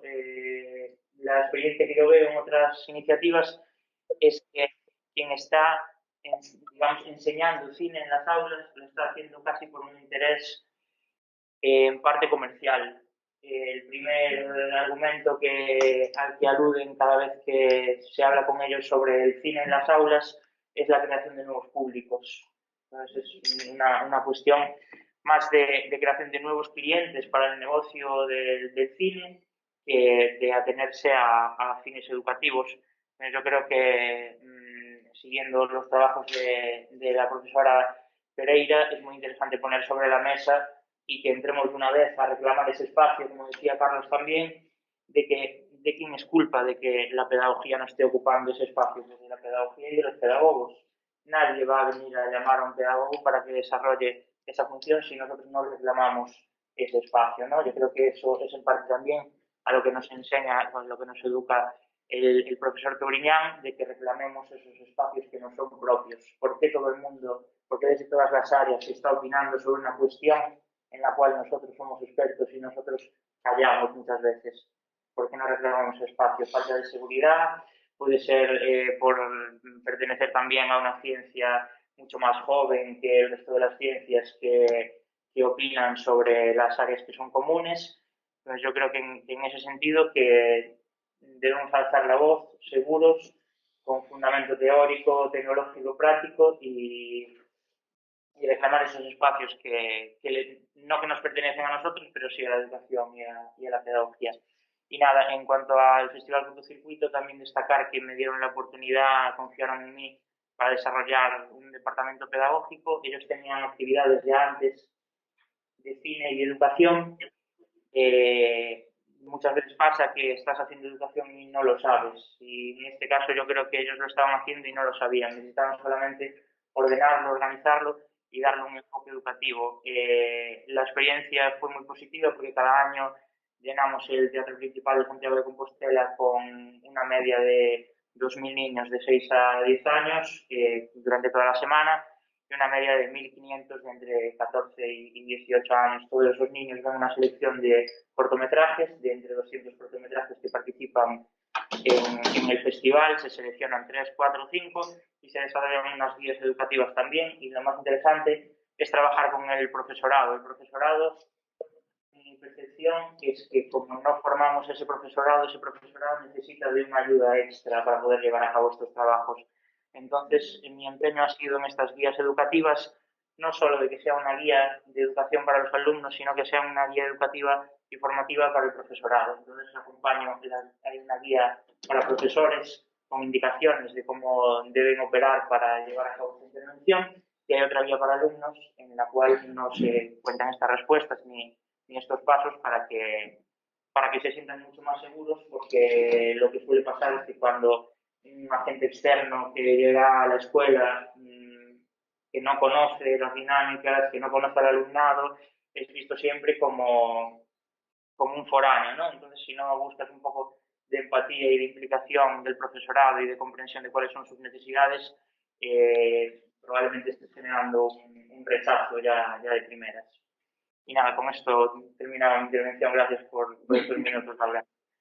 Nada, gracias a ti. Y me quedó una cuestión que iba a decir antes en el tintero, al estar escribiendo aquí desordenadamente. Dentro de estas intervenciones que se hacen desde el ámbito del cine y que unen cine y pedagogía, salvando un poco las distancias, porque el formato es diferente con respecto a Fiestra y Cortocircuito, quisiera hacer mención de la labor que hace la doctora Pereira en la revista Padres y Maestros, precisamente en esa sección de Filmoteca, aprovechando que está conectada con nosotros. Sin duda es una aportación que contribuye a la educación mediante el patrimonio cultural. Y quisiera también añadir otra idea, recojo un poco el guante que dejabas en el aire. Debemos de ser nosotros los que demos ejemplo. Tú y yo como profesores de cuarto ciclo, y aquí que está Esther, la directora de cuarto ciclo, quizá deberíamos de empezar esta no spin-off, una spin-off no lucrativa dentro de la formación que ofrece la Universidad de Santiago. Quizá tendría sentido hacer un seminario que relacione precisamente esta educación con el cine y educación con la música. Sabemos que hay muchas veces representaciones, por ejemplo, de películas con la Real Filarmonía que toca en directo. Proyectamos muchas veces biopics, películas que hablan de temática musical en las aulas y creo que debíamos de aprovechar esto. Lanzo el guante así por si algún día cae Esther Álvaro. Y cedo la palabra al resto de miembros para el debate. No sé si, como mencionó la doctora Pereira, si quisiera intervenir o Delfín, que estáis ahí. Estás hablando para mí? Sí, a los dos. Cedo primero la palabra a la doctora Pereira. Obrigado. Olha, ok. La doctora Pereira y después contigo vamos, Delfín, si te parece bien. No hay ningún problema. Buenas tardes. ¿Se oye? Sí, se oye perfectamente. Buenas tardes y buenos días a ambos países donde estamos desarrollando este congreso. Ante todo, enhorabuena a la Mesa 3 que acaba de, bueno, que se está desarrollando, ¿no? Que se está llevando a cabo, además, espléndidamente, por el compromiso y la coherencia en el tema de trabajo que se han desarrollado las 4 intervenciones, ¿no? Y además por el interés y el ajuste a los objetivos marcados en las diversas exposiciones de los participantes, de cara pues, a las previsiones que se han desarrollado de una forma muy coherente. Y es que se nota que este grupo está en muy buena sintonía. Se nota porque es un grupo que está trabajando con el profesor Turiñán López. Y se nota todos los conocimientos que intentáis llevar a cabo en vuestras investigaciones. Y os felicito, sinceramente. Gracias, Álvaro, me he sentido casi con cierta vergüenza por todo lo que has comentado y también a la profesora Turiñán, Laura Turiñán. Yo simplemente disfruto con el cine desde hace muchos años y he tenido también grandes maestros que me han despertado y me están ayudando a cada vez más abrir esa mirada pedagógica como lo ha iniciado desde hace ya un gran tiempo también el profesor Turiñán. Te felicito, Álvaro, y te animo a que tus investigaciones van a ser positivas, muy positivas, porque son interesantes y van a ser necesarias además, ¿no? Y es que las posibilidades educativas del cine, como ya lo has dicho, son ilimitadas.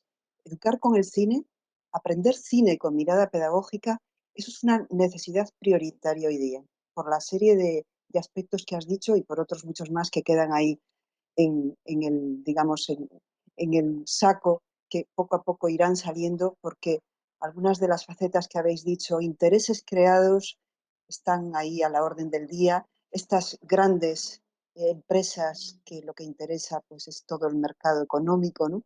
Y lo que realmente eh, vale, pues lo que estamos hablando en este congreso es la persona, el educar, sacar lo de dentro de esa persona, que sepa luego saber quién es, lo que tiene y lo que es, ¿no?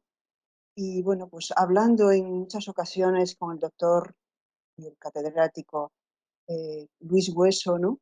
Que también es un gran didacta, pues llegábamos a muchos puntos de unión en este sentido, ¿no?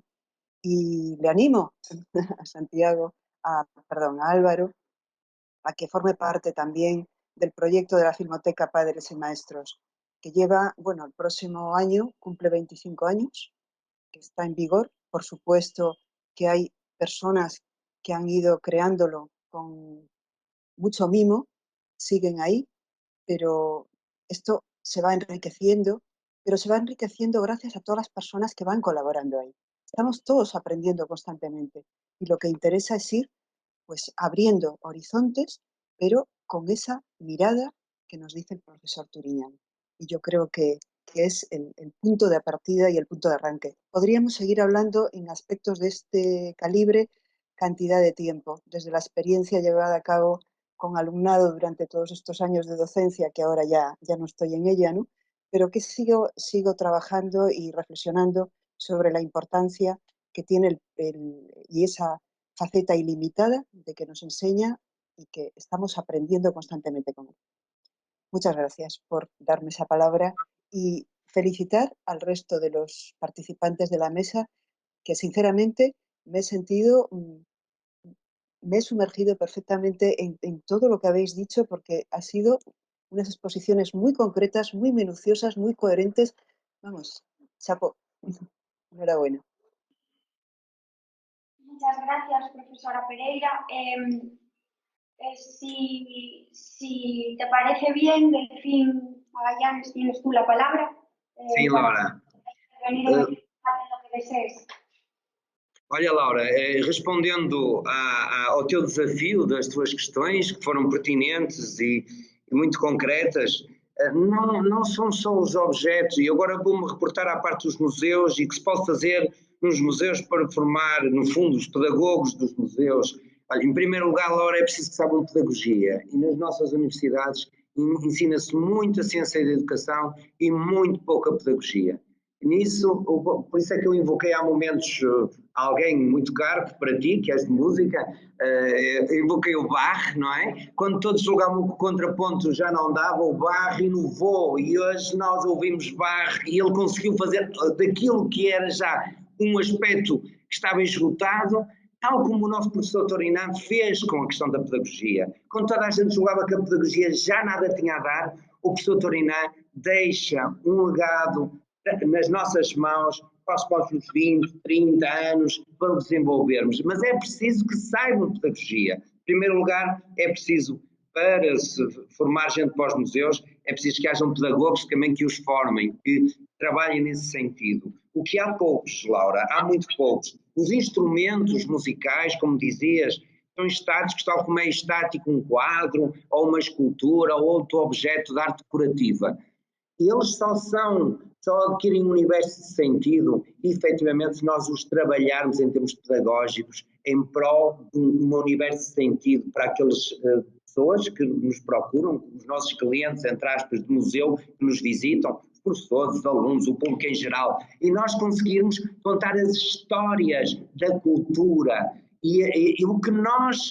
E aqui intercala-se com aquilo que tu há bocado dizias e colocavas e bem, o património galego. Não é só o património galego, é todo o património dos nossos países que, perante a globalização, se apaga. Antes das pessoas saírem da Galiza, já o património galego se vai apagando na própria Galiza, com a mundialização e a globalização que vamos fazendo. Nós temos que trabalhar o nosso local, ou seja, o nosso mundo particular, o universo cultural, nesse global, mas nós não podemos esquecer as nossas raízes. E é isso que na pedagogia museoxiológica se valoriza também, as raízes da nossa essência cultural e educativa. E é nessa afirmação que eu digo que o professor Torinã está a fazer um pouco com o REDIP aquilo que o Jean Piaget, e não é exagero nenhum aquilo que vou dizer, é uma verdade absoluta. Eu há pouco tempo, por causa de um outro trabalho, estudei bem o Jean Piaget e fiquei admirado com o trabalho notável que ele fez no Bureau Internacional de Educação entre o período das duas guerras e mesmo pós-guerra, o trabalho que ele fez de diálogo, de consensos que ele estabeleceu no âmbito da educação. O professor Torinã está precisamente a incentivar-nos também precisamente esse diálogo. E cabe a vocês mais, tu, Laura e todos os outros que são mais novos do que eu, que têm muito mais anos de vida pela frente e que são universitários, vocês têm que fazer sentir às nossas universidades, e termino com isto, fazer sentir às nossas universidades que importa haver elos de ligação internacionais, afirmarmos consensos internacionais, mas também nos nossos países, nas nossas universidades, que as universidades façam parte integrante das mutações que se fazem em cada cotidiano. O que as universidades estão desligadas do senso comum. As universidades vêm muitas vezes em patamares à parte, não são ouvidas porque também não se fazem ouvir. Obviamente que os políticos também não querem ouvir as universidades porque o conhecimento, o saber, incomoda, traz verdades e suscita muitas vezes críticas. Obviamente que eles não querem o conhecimento, mas nós temos, as universidades têm um papel preponderante de afirmar o conhecimento na realidade civil e nós temos que ser formadores dessa mesma realidade civil. Termino dizendo mesmo isso. Há pouco tempo fiz uma experiência de filosofia da educação, foi um voluntariado que fiz, de filosofia para crianças. ensino de filosofia para crianças. Acreditem que as crianças foram muito mais interessadas pela filosofia do que os meus alunos do 10º, do 11º e do 12º ano. As crianças faziam perguntas. Sabem porquê? Porque elas estão abertas. E é nisso que nós temos que descer. As universidades têm que descer à base e fomentar novos espíritos. Aquilo que o professor Torinan nos convoca e invoca. É só. Muchas gracias por tu intervención. Realmente coincido plenamente a título personal con lo que acabas de exponer. No sé si alguno de los que estáis en la mesa quisierais añadir algo más. Yo estoy fuera de la mesa, me están diciendo que no. Te iba a dar la palabra al final. Ahora no sería escapar del profesor Antonio Rodríguez. Bueno, el profesor Antonio Rodríguez me tenía atado, me decía que no me dejaba hablar. Pero sí hay que hablar. Lo ha dicho muy bien la profesora Carmen Pereira, pero se nota la disciplina académica en la mesa de hoy.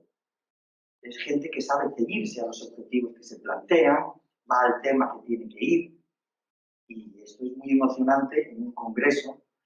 Todos los días tengo cosas para emocionarme, pero es que el futuro de la pedagogía está en la gente que está en la mesa de hoy. Son los que van a seguir trabajando dentro de años. Y yo no sé si será verdad, como dice el profesor Delfín, que dentro de 20 años, no lo sé, el profesor Delfín decía, yo dirijo museos importantes, pero conozco todo lo que hacen en los museos y sé qué quieren fundamentar en los museos, pero nunca he encontrado ninguna justificación para el desarrollo educativo del museo más que en el trabajo del profesor Torinan. Y eso se lo agradezco. El caso es que él lo sepa decir después con sus propias palabras. Que en el futuro podemos llegar a ser tan influyentes como el Buró Internacional de Educación de Piaget. No lo sé, eso depende de muchas cosas. Sí tenemos en el IPM una base muy sólida y la Red Iberoamericana de Pedagogía llega a mucha gente. Ya son más de 30.000 los que están en esto.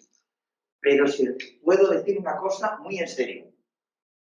Yo tengo más pedagogía que Piaget. Eso no hay vuelta de hoja. Porque Piaget arregló todo lo que hubo que hacer en pedagogía con 3 palabras. Asimilación, acomodación y adaptación.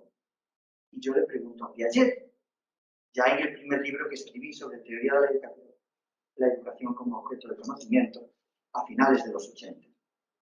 Le pregunto a Piaget, ¿y a qué me asimilo, me acomodo y me adapto? Y yo enseño a los niños a que se asimilen, acomoden y adapten a lo que les dice su sociedad.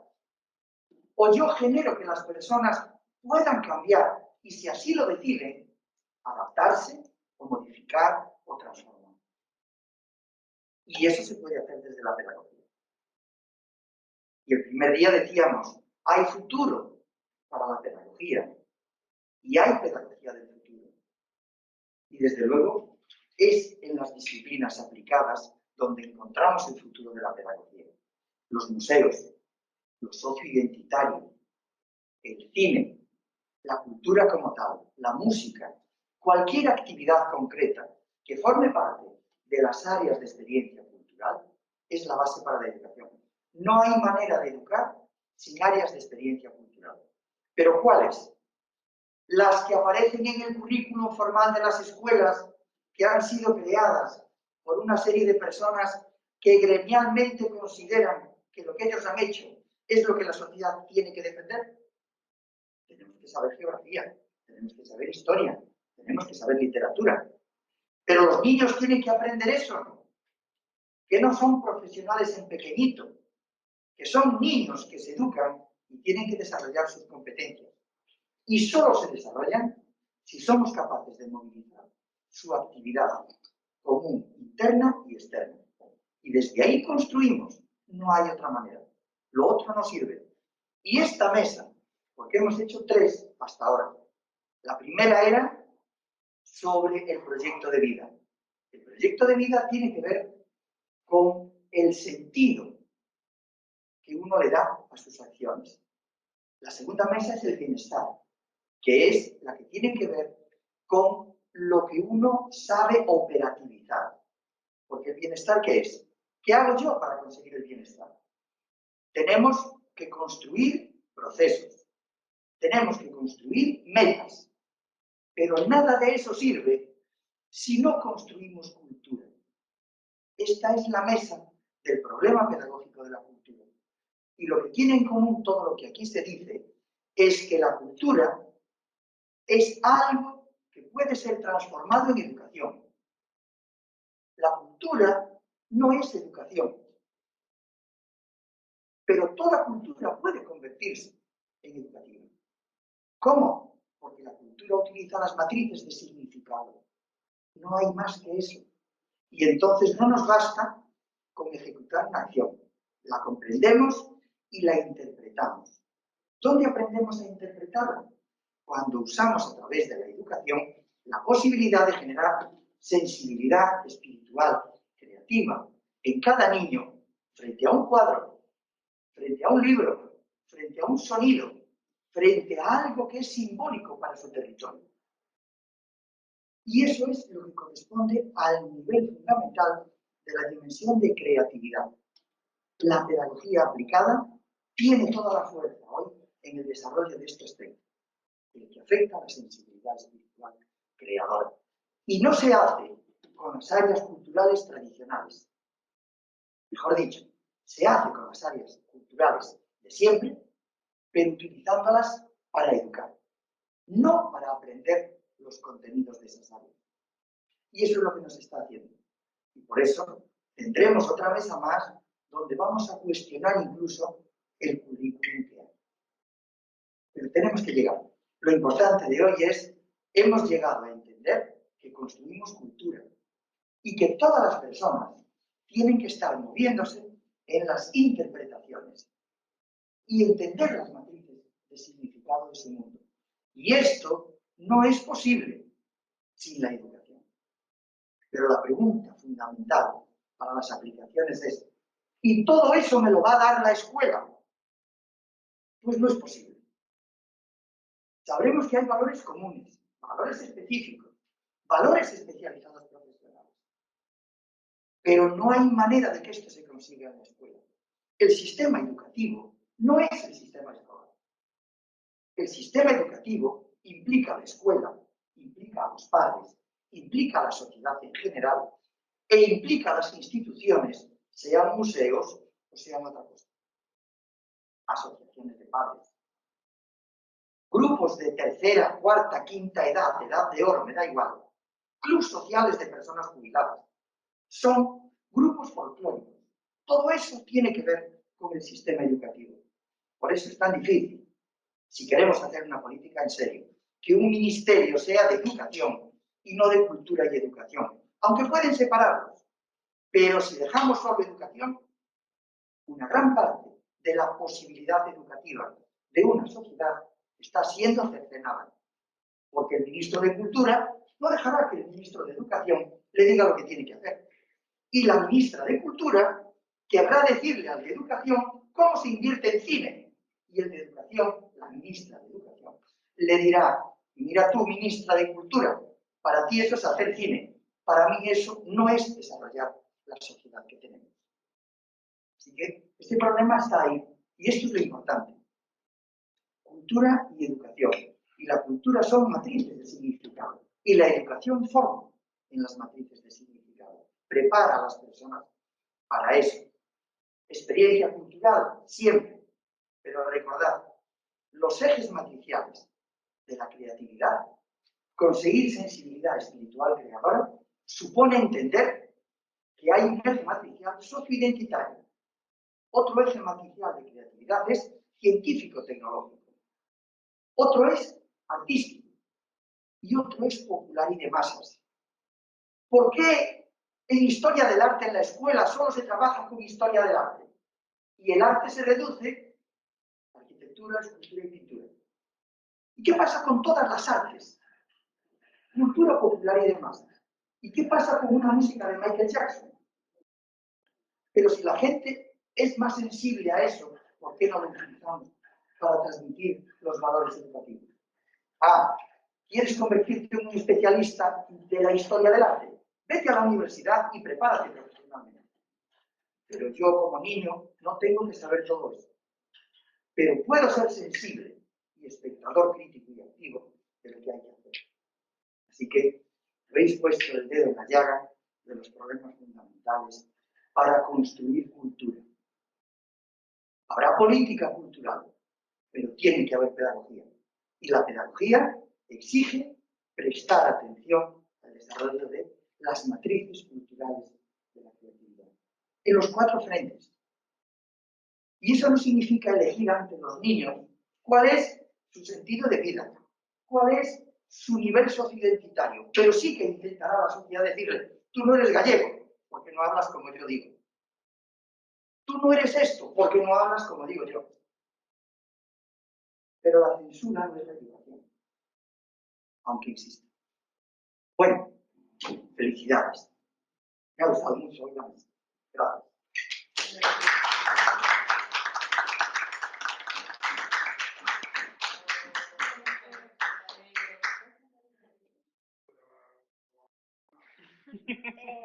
Gracias por su intervención, profesor Touriñán. Yo le iba a ceder la palabra.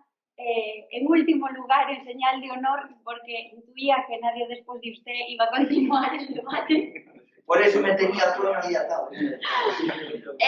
Simplemente agradecer, creo que hablo en nombre de todos, agradeciendo a Redipe, a RIPEME, al Grupo Terceira Xeración de la USC y en particular a usted, profesor Touriñán, que haya convocado esta mesa y que nos haya permitido exponer aquí a todos los trabajos y nuestras ideas y generar este ambiente de debate en el que creo que, como dije al comienzo, hemos puesto sobre la mesa muchas preguntas y que ha sido muy inspirador para continuar trabajando.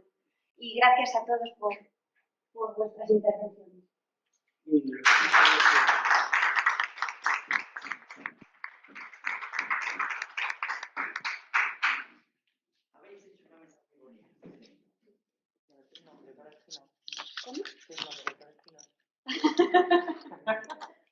La esquina, tengo chequera, como dijo Carlos. Tengo